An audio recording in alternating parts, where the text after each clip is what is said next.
Te chiveo esto que lo puedes bajar gratis, que este salió este año, porque esos son libros más antiguos, tengo varios otros más nuevos, pero este se llama justamente Nuestra América, Estados Unidos y China, transición geopolítica del sistema mundial. ¿Se ve ahí más o menos? Pues no me De veo hecho, lo yo en la tenemos acá cámara. porque compartimos espacio con la gente de Batalla de Ideas. Sí, total. Y lo hemos Es un sorteado libro el libro. colectivo este, lo cuento brevemente, es un libro colectivo que coordinamos con Gabriel Merino, escriben académicos de todo el continente, Claudio Katz, Atilio Borón, Carlos Eduardo Martins y muchos otros más. Y este libro salió hace poquito, hace pocos meses, y analizamos este momento particular de la transición geopolítica del sistema mundial. Mucho de esto es lo que estamos viendo en esta Asamblea de la ONU que concluye esta semana. Y mi capítulo particular es sobre el vínculo entre Argentina, entre Estados Unidos y China, ¿no? En este libro colectivo, ahí está llegando el Sí, libro. llegó. eh, Aprovechamos y lo dejamos acá. pero digo, ese libro que lo distribuyen los compañeros de Batalla de Ideas, para los que nos gusta leer en papel, se lo pueden pedir a ellos, pero también es un libro coeditado con Claxo, así que si entran en la web de Claxo o en mi página vecinosenconflicto.com, lo descargan entero, las 450 páginas gratis. Así que digo, para el que quiera leer algo actualizado de hace muy poquito de lo que estamos pensando, distintos activistas, académicos, intelectuales en América Latina y el Caribe lo pueden leer ahí en el libro. Leandro, ¿cómo estás? Julián te saluda. No sé si pudiste escuchar parte del discurso de Milei el miércoles. Decime si dejó algo más de lo que un poco adelantamos recién, que fue criticar a la ONU y demás. Pero, ¿cuál es el análisis de un presidente de la nación que va a ese espacio? Bueno, habló algo de Malvinas también, reclamó la soberanía de Malvinas, pero digo, ¿se puede sacar algo más del discurso de Milei, teniendo en cuenta que posteriormente se reunió con Netanyahu? Hay muy pocos presidentes se reunieron públicamente y se sacaron una foto mostrando el apoyo irrestricto de Argentina con un genocida como Netanyahu, ¿no? Sí, mucho para decir, pero básicamente para sintetizarlo, después extendemos en lo que quieran. Nunca en toda la historia argentina, o para si quieren acotarlo más, desde la vuelta de la democracia para acá, en los últimos 40 años, tuvimos una política exterior tan desastrosa. El nivel de alineamiento con Estados Unidos no tiene parangón. Ese es mi tema de particular de investigación, los vínculos con Estados Unidos en la historia, en la actualidad. En 200 años de historia, ninguno de los especialistas, esto no lo digo solamente yo, lo dicen todos, ¿no?, registra un nivel de alineamiento y de sumisión tal con Estados Unidos, ni siquiera en los años 90, que Claro. se conocieron como el periodo de las relaciones carnales, dicho por el propio canciller Guido Di Tella, ni siquiera durante el gobierno de Macri, ni siquiera durante el gobierno de la Rúa, ni siquiera durante la Terrible. dictadura de Onganía, que fue un golpe de Estado contra Ilia con apoyo y cobertura de Estados Unidos, como había sido el de Brasil en el 64. Nunca tuvimos ese nivel de alineamiento. Jamás Argentina, ni siquiera en los años 90, votó todo con Estados Unidos y con Israel en Naciones Unidas. Ustedes recién estaban poniendo, lo estaba viendo, un parte del discurso de Milei, vieron que casi nadie lo estaba escuchando, un contraste total con el discurso de Lula, que estaba auditorio colmado, y bastante parecida la foto a lo que ocurrió cuando habló Netanyahu. Cuando habló Netanyahu directamente separó todo el mundo y se fue. Fue una decisión de boicotear que esa presencia de un genocida. Además, Estados Unidos hizo una cosa muy inédita, que es que directamente le negó la visa para entrar a Estados Unidos, ¿sí?, a la autoridad nacional palestina, digamos, que está en Cisjordania. Le negó directamente la entrada a Estados Unidos, como si Estados Unidos tuviera la potestad, ¿sí?, para determinar quién es parte o no de Naciones Unidas. Piensen que más de 140 países reconocen justamente a Palestina.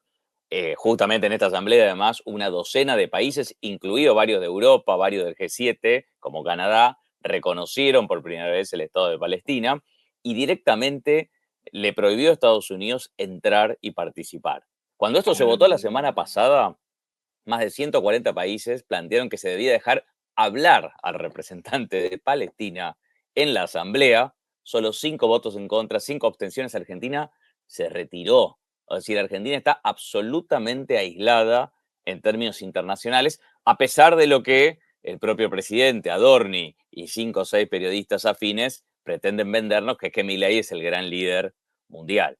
Creo que la foto del bochorno de Milei posando exultante con un tuit, un posteo, no era en Twitter, en la red social de Trump, impreso el día martes, es decir, El tipo se reunió rápidamente en un salón, ¿no? Trataron de agrandar la reunión. Milei fue 13 veces a Estados Unidos desde que ganó las elecciones, 12 como presidente. No ocurrió nunca en la historia esto. En toda la historia, este es mis dos Mandato. libros atrás, todos los presidentes de Estados Unidos en toda la historia que vinieron a Argentina fueron 7. Obviamente, la diferencia de los dos países son enormes.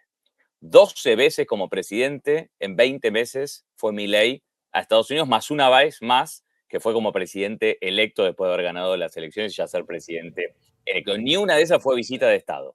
Le hace una foto rápida tras bambalinas en un salón de la ONU y le da una carpetita con un posteo impreso de lo que había posteado 10 minutos antes, y el otro lo muestra como si hubiera ganado el premio Nobel. Es decir, como si, no sé, si mi hija consigue un autógrafo de Taylor Swift o de Lali, el tipo está como un fan, Sí, ¿no? sí. La política es la imagen de la Argentina más arrastrada Sí, sí. de la historia, Muy pero no humillante, dicho sí. por mí, que soy un crítico del imperialismo norteamericano, por nosotros que somos del campo nacional o popular o de la izquierda.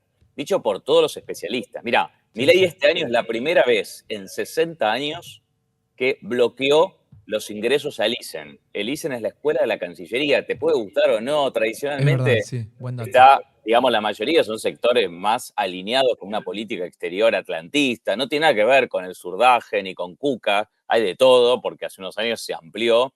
Es un ingreso que están preparándolo meses o años, que tenés que tener un posgrado, que es dificilísimo entrar. Es como entrar al CONICET. El tipo directamente anuló los ingresos a la Cancillería. O sea, tenemos la peor política Claro. La política exterior exterior. de toda la Che, historia, ¿no? Leandro, a propósito de eso, aprovecho de preguntarte, ¿esto cómo se ve en términos diplomáticos más globales, pensando en la aparición de los BRICS? Bueno, que vos recién mencionabas este libro y todo. ¿Cómo se ve? Porque uno a veces la mirada que tiene o queda medio sesgado de saberse de la vereda de enfrente, pero se nota, esto vos mencionabas, nunca una política tan arrastrada. Es el mismo canciller argentino el que publica a principio de semana que no había negociación de préstamo y a los 2 minutos el secretario del Tesoro el que publica el tuit, bajan los mercados, etcétera. O sea, ya casi como empleados del gobierno norteamericano. Y esto en términos comerciales, en términos de articulación global, ¿cómo se ve? Sí, son muchos temas. Ahora lo desglosamos lo de términos geopolíticos, por qué este apoyo a Milei y qué consecuencias puede tener para la Argentina y por qué desde el punto de vista geopolítico. Pero insisto con esto, el mundo no es más Estados Unidos y sus aliados subordinados de Europa Occidental y Japón. Es decir, la tríada que fue lo que gobernó el mundo, o el G7, ¿sí? Desde el final de la Guerra Fría de los años 90, la última década del siglo pasado hasta ahora, es un mundo que cambió.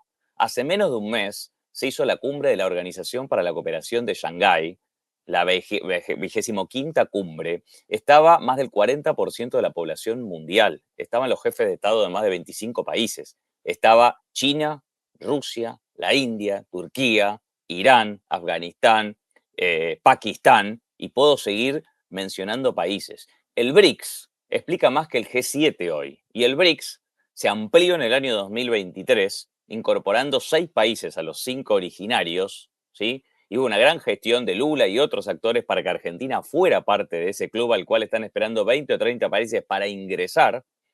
Y la peor decisión de geopolítica quizás de nuestra historia, pero claramente el gobierno de Milei ni bien asumió, es ser el felpudo de Estados Unidos y habernos retirado del grupo BRICS. Ustedes fíjense, ni Bolsonaro, un tipo de ultraderecha que estaba alineado con el primer gobierno de Trump, no solo no se retiró del grupo BRICS, sino que hizo una cumbre presidencial con Xi Jinping, con Putin en Brasil durante su mandato. El tipo dijo, voy a mover la capital, la embajada de Brasil de Tel Aviv a Jerusalén, lo mismo que acaba de prometer Milei nuevamente, y lo frenaron los sectores mismos del establishment que lo bancaban, porque dicen, Brasil, ¿a quién le exporta? Le exporta a China y le exporta a los países árabes. Se nos ponen todos los países árabes en contra. ¿Qué está haciendo la Argentina con esta decisión? Y ustedes un poco lo estaban diciendo.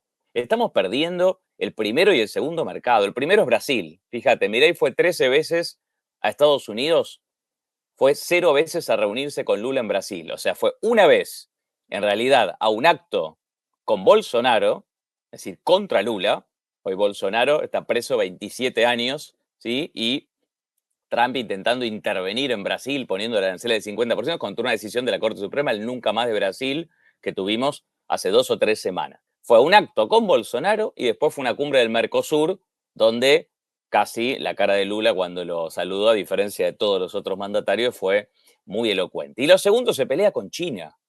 ¿Qué es lo que está detrás del salvataje? Ustedes lo estaban diciendo en la introducción del secretario del Tesoro, es tratar de frenar los vínculos de toda América Latina entre sí, en primer lugar, y Milei es muy funcional para dinamitar cualquier proyecto de integración regional, y segundo, para tratar de frenar una diversificación de nuestra inserción económica, política, estratégica e internacional.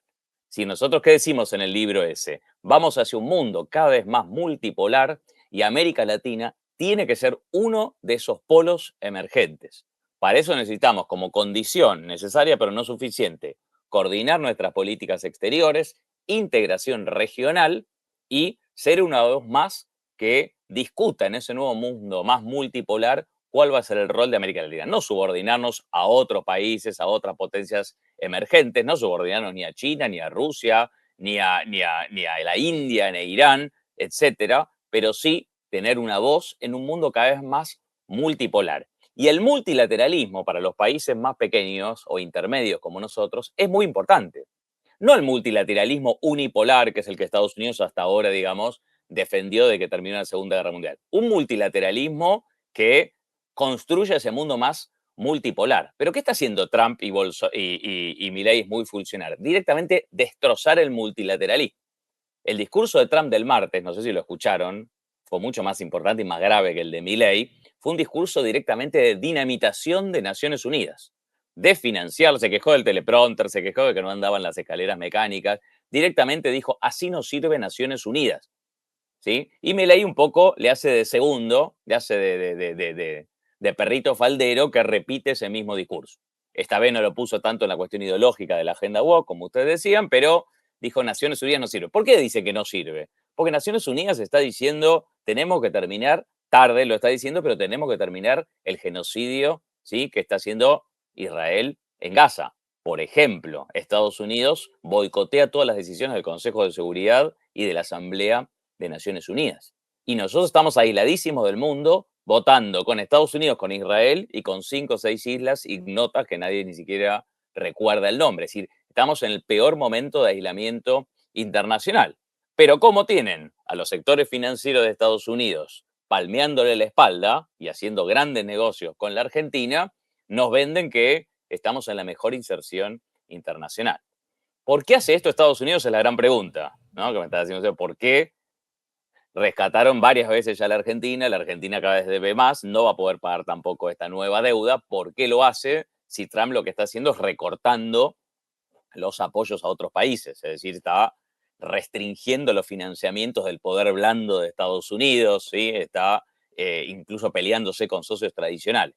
¿Por qué los Estados Unidos? Rápidamente, creo que por 3 motivos. Un motivo de política interna, es decir, tiene que mostrar que su agenda ultrarreaccionaria, que está generando una crisis enorme al interior de Estados Unidos, casi una preguerra civil, dicen cada vez más analistas, y un presidente como Milei, que es el único de un país importante, porque los otros son de países más marginales, que responde vis a vis con la agenda antiderechos de Trump, es decir, contra las mujeres, contra los sindicatos, que es negacionista del cambio climático, de las vacunas, de cualquier política pública, etcétera, le es funcional a su acumulación política interna a Trump. Segundo, está tratando de trabajar Estados Unidos para cambiar el mapa, digamos, político que hay en América Latina. Fíjate que los principales países hoy, excepto la Argentina, que son México, Brasil, Colombia, Chile, los otros 4 en economía más grandes, salvo la Argentina, son todos con gobiernos no alineados. Ustedes estaban diciendo de recién, fue Axel Kicillof y casi fue recibido como una especie de mandatario argentino, justamente por los presidentes de Brasil, de Chile, de Uruguay, de Colombia. Claudia Sheinbaum, como los presidentes de México no suelen viajar afuera, no estaba, pero hoy Estados Unidos no tiene la mayor parte del continente alineado. Y un tipo como Milei le puede servir para que la derecha tome el poder de nuevo en Colombia, en Brasil, en Chile. Tercero, la cuestión geopolítica más importante. Estados Unidos ya no puede dominar el mundo como antes, está en un proceso acelerado de declive hegemónico, que lo reconoce el propio Trump, solo que lo que él está haciendo, a mi juicio, no es revertirlo como él pretende y volver a ser grande Estados Unidos, sino que está acelerando el declive de Estados Unidos. Lo vamos a ver esto ya lo estamos viendo, pero en el mediano plazo, ¿sí? Quiere recostarse sobre lo que ellos llaman su patio trasero. Ya reconocen que no pueden ganar las guerras que en el resto del mundo. Tiene una política muy dura con todo el continente americano. Ellos dicen, este hemisferio, lo plantearon hace 200 años la doctrina Monroe, es para los americanos. Ellos lo dicen para Estados Unidos. Entonces les enumero. Anexarse Groenlandia, Canadá Estado 51, Claro. militarizar frontera con México y cambiarle el nombre al Golfo de México. Profundiza en el bloqueo contra Cuba, recuperar el canal de Panamá, intervención militar en Venezuela. Ojo, porque el martes hay una reunión de Eso. Trump y su jefe del Pentágono con los 100 mayores altos mandos de Estados Unidos, una cosa absolutamente inusual. Tenemos un peligro de intervención militar clásica de Estados Total. Unidos hoy en Venezuela, y la base militar, que es parte de lo que se está discutiendo en el otro paso bioceánico y cerca de la Antártida, que es la que está negociando con Milei en Ushuaia. Por eso tener un tipo como Milei les es absolutamente funcional, Sí. y por eso este préstamo extraordinario, cuyos detalles ustedes lo estaban conversando con la invitada anterior y todavía incluso no los conocemos, pero que si se logra sentar, si logra Milei ganar las elecciones en octubre y si logra concretarse esto, me parece que va a atar de manos a la Argentina por muchos años y a los futuros gobiernos. Por eso lo tenemos que frenar ahora. Sí, sí. No, te iba a decir, Leandro, en todo esto, esta caracterización y descripción que haces, volvió a aparecer patria sí, colonia no. Estamos de vuelta, ¿no? En esa consigna. Pareciera con todo lo que mencionás y Argentina justamente encabezando la lista de colonia, en este caso para América Latina. Absolutamente. Y vos fíjate que incluso desde el punto de vista del sector de las clases dominantes, ustedes lo recordaban al principio, vuelvo sobre eso y ahora voy a la pregunta más general de la discusión sobre este neocolonialismo que creo que cumple todas las características, ¿no? O política paracolonial, Claro. diría Puig, ¿no? Para caracterizar la política exterior de Milei. Lo hace peleándose con los principales destinos de nuestras exportaciones, en particular con China. Es decir, ¿a quién le vamos a vender la carne y la soja? Lo que está haciendo China, salvo ahora que aprovechó lo de Caputo y le compró 15 barcos, Sí, ¿sí? sí. Favoreciendo a las cerealeras contra los productores, ustedes lo estaban explicando bien y por eso pusieron el grito en el cielo de los productores norteamericanos, ¿sí? ¿A quién le vamos a vender? Si Estados Unidos es un competidor de la Argentina en la exportación, producción y exportación de bienes primarios que Argentina exporta, siempre fue ultra proteccionista, por eso tuvimos un vínculo muy complicado con Estados Unidos, porque las economías no son complementarias. ¿A quién corno le vamos a vender? O sea, el festival financiero de Caputo, ¿no? Que directamente es una especie de adicto a la deuda, de endeudador serial. Ustedes estaban diciendo, el negociado solo de las retenciones cero de 3 días, lo decía la compañía que habló recién, entre 1.000 y 1.800 millones. Yo les digo, hagan esta cuenta. 3% de eso significa entre 40 y 60 millones. Claro. Caputo va a tener que abrir varias offshore más y varias cuentas más, como tienen paraísos fiscales el 99% de su patrimonio, si no logramos meterlo en cana antes. O sea, solo con eso lo que hicieron, Sí, sí, tremendo. están embolsando y tomamos el 3% como referencia, digamos, para ser Sí, sí, sí, generosos. sí. Embolsaron entre 40 y 60 millones 10 grandes cerealeras, nada de ningún productor, ¿no? Esperemos que Sí. le salga el tiro por la culata, porque obviamente, como ocurrió con Machinea en el 2000, blindaje del Fondo Monetario, ustedes son más jóvenes, pero se los voy a decir rápidamente para los que son jóvenes. Diciembre del año 2000, Navidad, rescate del Fondo Monetario Internacional, 40.000 millones de dólares, se llamó el blindaje. Ministro de Economía Machinea dijo, ya está, spot publicitarios, Argentina va a sostener la convertibilidad, tenemos un programa sólido. En 3 meses se fumaron los 40.000 millones de dólares Claro. para financiar la fuga de capitales, voló la miércoles Machinea y vino López Murphy, que ahora es candidato, lo Sí, digo esto sin para los bigote. jóvenes. Duró 2 semanas, porque lo primero que se le ocurrió es recortar 800 millones de dólares a las A la universidades, ¿no? universidad, sí, sí, sí. Voló la miércoles hasta la franja morada, lo echó. Y después vino Cavallo y terminó en el 2001. 2018, Macri había ganado el 2017, ahora vamos a hacer las reformas profundas. 2018 le pidió en abril la escupidera al fondo 50.000 millones de dólares. El préstamo más importante de toda la historia de ningún país del Fondo Monetario Internacional. Sí, sí, sí. Dicho por Claver Carone, después confesado, lo decíamos nosotros, y nos decían, están exagerando. Lo dijo Claver Carone, que fue el asesor de Trump, y después el jefe del BID, que fue quien gestó ese préstamo. El préstamo fue para financiar la reelección de Macri y que no volviera el peronismo en el Claro. 2019 al poder. ¿sí? Perdió al año siguiente. A los 3 meses ya no podía Sí, cumplir nada. por eso es realmente preocupante.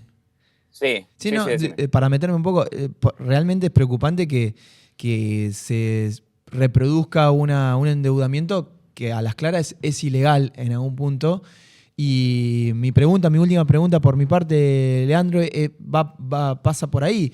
Si hay algún mecanismo, ya te traigo a la Argentina de nuevo, ¿no? Si hay algún mecanismo, quizás del Congreso o la Constitución, que dice la Constitución, respecto a este tipo de endeudamientos, que entiendo que le escapan, porque es de Estado a Estado y no es de un organismo del Estado, le escapan algunas leyes que tenemos para regular la deuda, pero que en algún punto, si van a servir solo para mantener el dólar y permiten la fuga de capitales, Exacto. es realmente una condena Con a la rehenes, población, con ¿no? 45 Sí, millones de rehenes. exactamente. Es una negociación. Absolutamente. Y recordemos que en abril ya le prestaron 20.000 millones de dólares, después el préstamo del BID, después el préstamo de la CAF, después todo lo que entró por el blanqueo. O sea, cada vez le Claro. prestan más y se la fuman más rápido.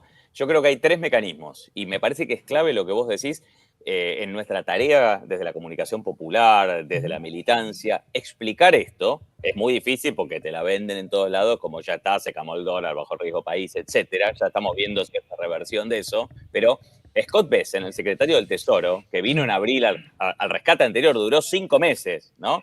Vino acá unas horas y dijo, tienen que desarmar el swap con China, lo vamos a bancar, ¿no? Ya se la fumaron esa y este nuevo rescate que aparece ahora.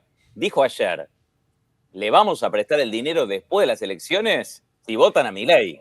O sea, desde Braden o Perón, febrero del 46, que nos vemos un injerencismo tan desembosado. Bueno, nosotros tenemos que explicar esto y hay 3 mecanismos para frenarlo. Primer mecanismo, el Congreso. Yo no soy ni abogado ni soy economista, pero distintos referentes de la oposición están hace 48 horas explicando cómo el Congreso tiene que frenar esto, Claro. o sea, tiene que pasar por el Congreso porque está la ley Guzmán, es decir, el Poder Ejecutivo no puede tomar deuda externa sin pasar por el Congreso. Por supuesto, esto lo sabe el gobierno y está buscando los mecanismos. El swap es técnico esto, pero el swap, si usan el dinero, sí es endeudamiento, si no lo usan, no. El de China no pasó por el Congreso. Entonces, desde el Congreso tienen que frenarlo ya. Lo están citando a Caputo, que no va a ir la semana que viene, pero lo están citando. El Congreso tiene que ser una herramienta para frenar este endeudamiento ilegal y que nos va a fundir por muchas décadas. Segundo, la calle. Es decir, demostramos hace 8 días en la gran movilización universitaria, lo demostró el Garrahan, lo demostraron ayer, hace 2 días, las feministas que reaccionaron rápidamente frente al triple femicidio y mañana va a haber una marcha federal muy importante a las 4 de la tarde. Tenemos que salir a la calle porque no son temas de geopolítica, Exacto, política exterior lejana. Si esto pasa, nos revientan por muchas décadas. Tercero, hay elecciones en 30 días. Entonces, es fundamental. ¿Qué dijo Estados Unidos? Bueno, tenemos una suerte de virrey, o menos que un virrey, de un empleado en la Casa Rosada. La extorsión es, lo salvamos si ustedes lo votan el 26 de octubre. Bueno, no le fue bien cuando hicieron Braden o Perón en el 46, diciendo Perón es fascista, encubra fascista. ¿Qué hizo Perón? En menos de una semana, esto fue muy rápido y no había los mecanismos de comunicación que hay ahora, dijeron, acá no estamos discutiendo entre la fórmula de la Unión Democrática y la fórmula del Partido Laborista que encabezó a Perón. Acá la discusión es si nos va a gobernar Estados Unidos o nos va a gobernar una fuerza nacional y popular. Entonces creo que el 26 de octubre, esa triple, contestando Julián tu pregunta, en el Congreso, en las calles